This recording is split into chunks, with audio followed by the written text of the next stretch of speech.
Interesante, pero vamos a escuchar a Oleksandr Belov, que en primera persona nos va a contar, bueno, ¿qué le pasa a un productor que está allí hoy en la zona? Él es asesor agrario también, es ruso. Oleksandr, ¿cómo estás? Hola, ¿cómo están? Bien, gracias por atendernos. Saludos a todos. El placer de tenerte acá acompañándonos. A ver, Igualmente, el Oleksandr, placer es mío. varias cuestiones. En primer lugar, ¿cómo se está trabajando en la zona? A ver, vos trabajás en Rusia específicamente, ¿en qué zona de Rusia? En Rusia. ¿Has trabajado también en Ucrania? En el sur de Rusia. No, tuve clientes a los cuales estaba asesorando en Ucrania, pero ya no. Okay. Ahora estoy trabajando en Rusia y en Kazajstán. Claro, y en Kazajistán. Ahora, Oleksandr, contanos cómo se vive esto desde allá, ¿no? Acá estamos hablando de una crisis alimentaria mundial, de las dificultades que están encontrando a la hora de sembrar o de cosechar o de transportar. Contanos vos cómo lo están viviendo ustedes. Bueno, nosotros en 2 semanas más vamos a iniciar la cosecha de trigo en la zona sur, en Krasnodar, Stavropol, Rostov, después va cosecha. Estoy hablando del trigo de invierno. Claro. Esto que fue sembrado en septiembre del año pasado y después de un ciclo muy largo, ya ahora está casi listo para la cosecha. Y vamos a tener una cosecha excelente. Los rindes son por encima de la media. Si el año pasado la cosecha total de granos en Rusia fue 121,5 de millones de toneladas, ya este año vamos a cosechar alrededor de 130. Wow.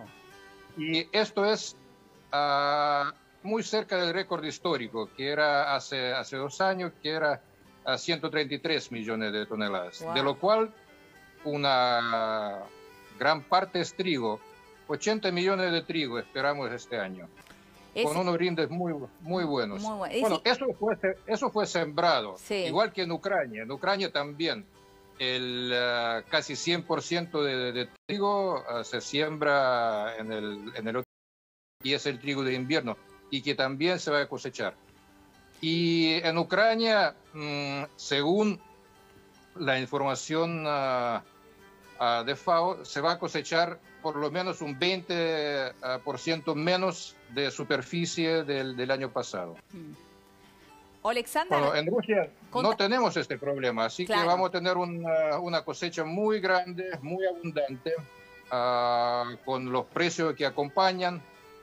Lo que sí tenemos un arancel de exportación que tiene una fórmula, sí, digamos, es un precio base, y lo que está por encima del precio base se le corta un 80%. O sea, traducido a los argentinos, es una retención móvil. ¿Es una especie de retención, Oleksandr?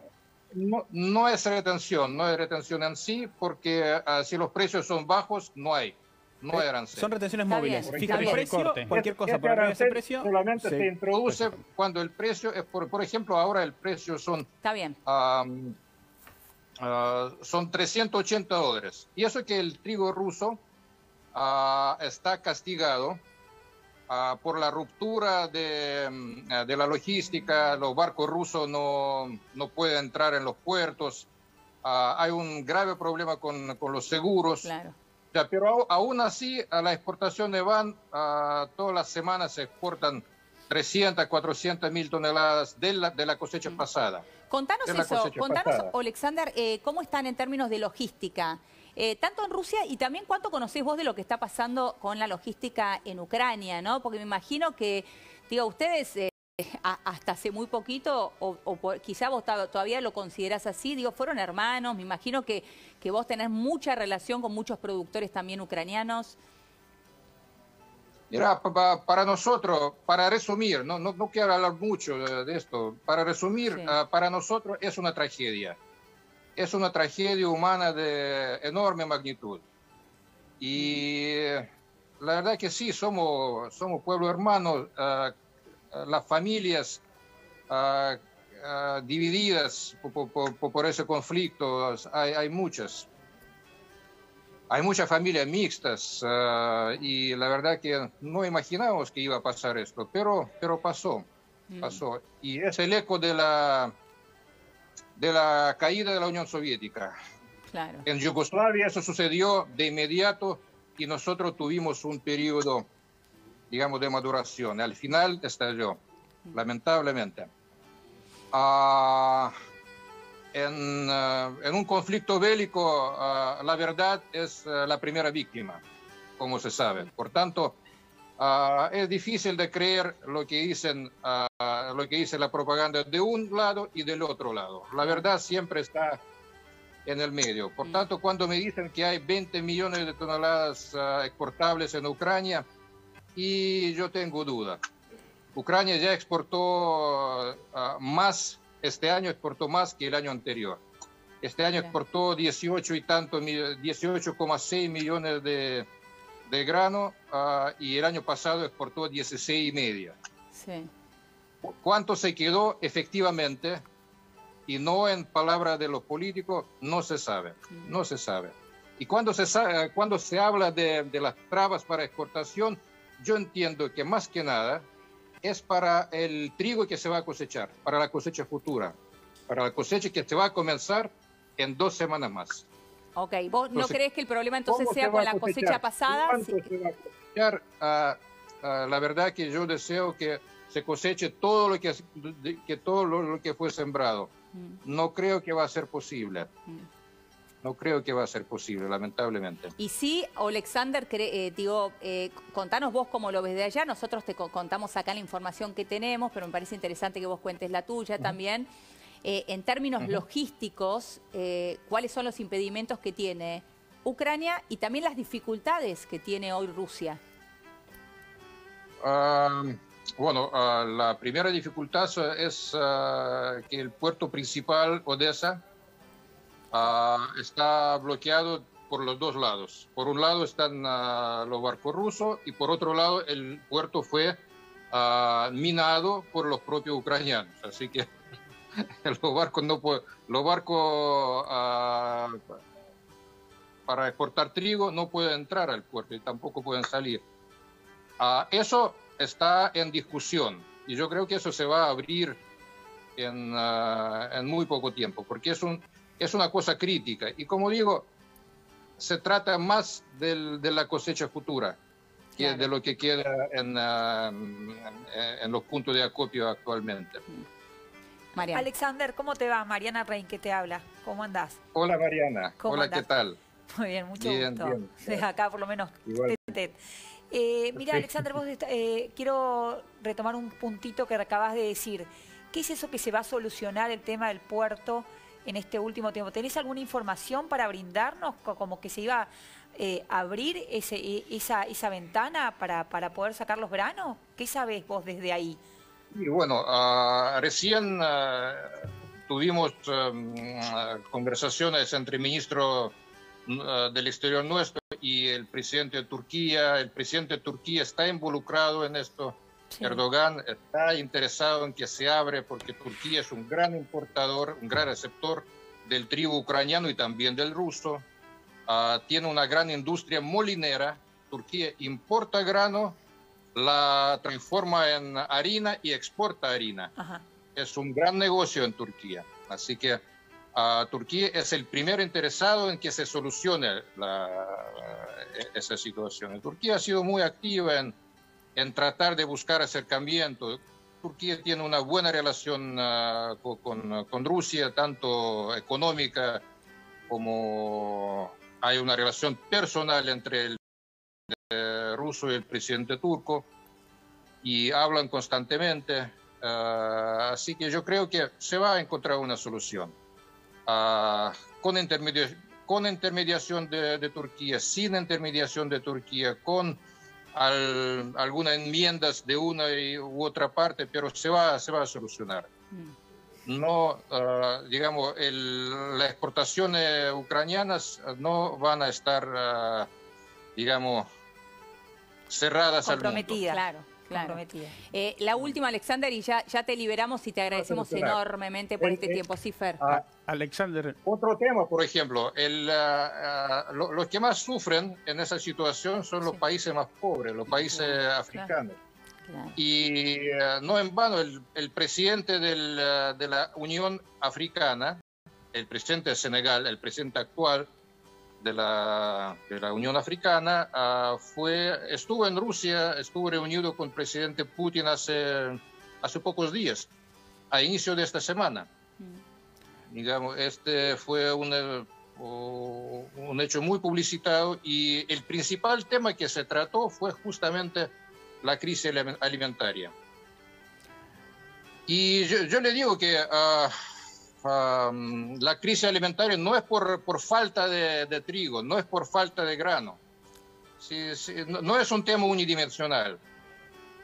Es más bien un tema logístico, un tema también la inflación. Mire, cuando se tiraba la plata del helicóptero en Estados Unidos, en la Unión Europea, cuando se llenó de dólares y euros, sin ninguna cobertura en producto real, o sea, ¿quién pensó que eso se va a transformar en una inflación que sufren ahora? Claro. El conflicto bélico es solamente un trigger, un gatillo. Bueno, un gatillo importante, ¿no? Digo, es cierto. Esto es toda una situación mundial, pero es cierto que también es un tema importante, ¿no? Sí, Fer. Alexander, buenas tardes. La pregunta mía tiene que ver con lo siguiente. Vos, por tu vínculo justamente con productores ucranianos, ¿cómo han llevado en estos últimos tiempos todo lo que tiene que ver con la logística de insumos, conseguir insumos para proyectar, por ejemplo, la nueva campaña? Sabemos que hubo un incremento importante de fertilizantes, por ejemplo. ¿Qué ha pasado con esto en estas últimas semanas, en los últimos meses?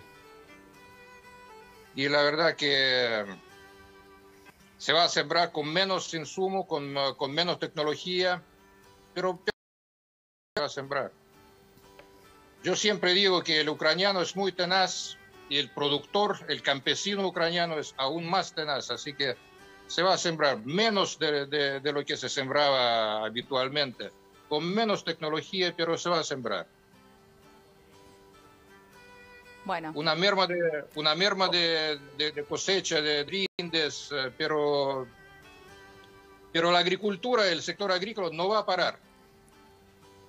Va a seguir adelante, sí o sí. Alexander, primero es súper interesante escucharte, la verdad que nos quedaríamos horas hablando con vos. Te quería preguntar, vos estuviste por Argentina, ¿no? Estuve hace poco. Estuviste hace poco, o sea, ¿conocés bien la dinámica aquí en Argentina?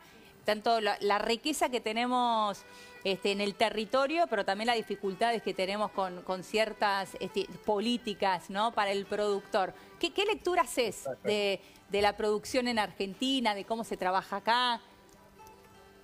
Mira, Argentina, aparte de granos, aparte de soja, maíz, trigo, etcétera, tiene mucho para ofrecer al mundo. En primer lugar, tiene que ofrecer la tecnología, el know-how. Nosotros en Rusia, en Kazajstán, tuvimos ingeniero agrónomo argentino trabajando. Tuvimos asesoramiento del INTA. Tenemos un excelente vínculo personal y de trabajo con APRESID. APRESID, una entidad que yo admiro. Claro. Yo admiro a APRESID como una entidad. Así que tiene que ofrecer tecnología, know-how, salir con esto al mundo. ¿Ya? Después, Argentina no solamente es un país netamente agroexportador, también tiene producción de fierros, de maquinaria agrícola. Bueno, Argentina se convirtió en concesionario, ¿no es cierto, Alexander? Vos te convertiste en concesionario de maquinaria agrícola argentina. Correcto, correcto. Argentina es uno de los pocos países en el mundo que todavía sabe trabajar con fierro. Tiene industria, tiene industria pequeña y mediana en la provincia que trabaja, que a pesar de todo, a pesar de la inflación y el tipo de cambio, trabaja y trata de exportar, salir al mundo. Yo creo que la tarea del Estado, si me compete decirlo, es ayudar a salir al mundo, también a los fierros argentinos, que son de buena calidad, que poco tienen que envidiar a cualquier marca internacional. Bueno, ojalá muchos te estén escuchando, Alexander, y que se den esas condiciones, ¿no? Para que Argentina salga al mundo con todo el potencial que tiene.